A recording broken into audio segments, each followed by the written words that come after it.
Hey everybody, Chris back with you again, and right now I am trying out the Stoke Voltaics 5-in-1 camping lantern.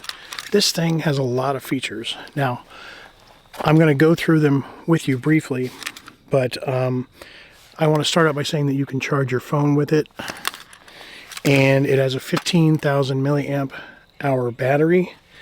So let's just get started. First of all, it's a flashlight. I believe this is 400 lumens. You've got high, low, strobe, and off. And then it also has these LEDs on both sides. You activate those. You've got cool. You've got a lower setting on cool. You've got flashing. You've got a warm light.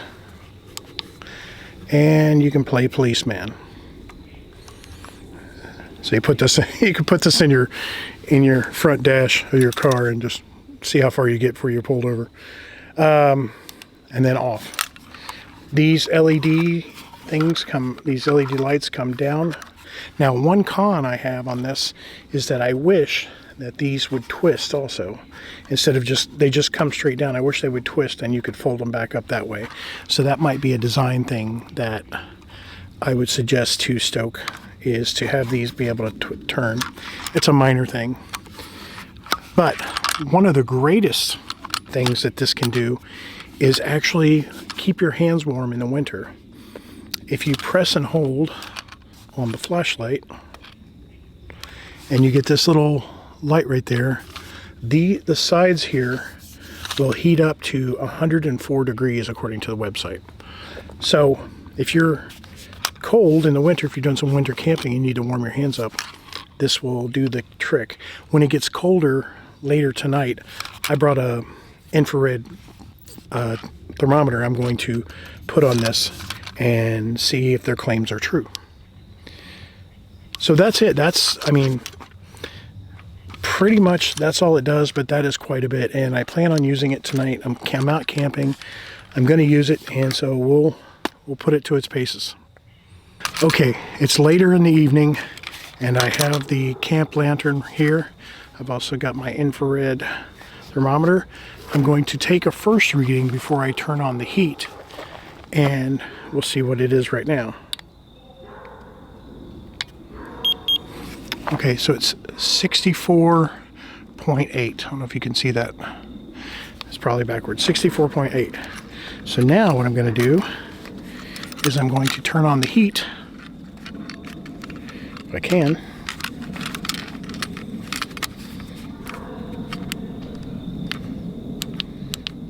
One second. Okay, so I've turned on the heat. And I'm going to come back in a few minutes and take another reading and see what it is. Okay. It's probably too dark to see me. Hold on. I have had this on for a little bit, and I'm going to take another reading. 89.6. 89.6. I imagine the 104 comes from you holding it, because it did get up to 102 when I was holding it in my hand. Yeah. So it does warm your hands.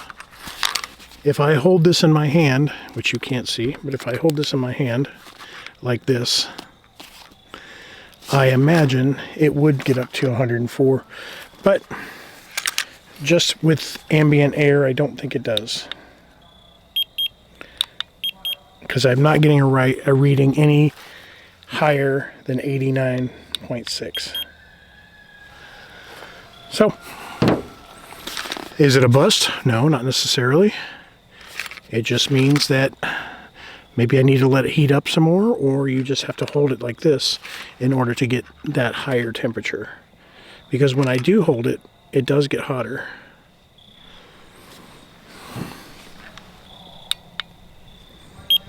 Yeah. So, not a total bust, but not what they said it was with ambient air anyway. Okay. We're going to continue our testing tonight, and Other than that, I really like this. And other than the thing I mentioned earlier about this not being able to twist, I do like it. Too heavy to backpack with, but it is light enough to take car camping, which is what I'm doing.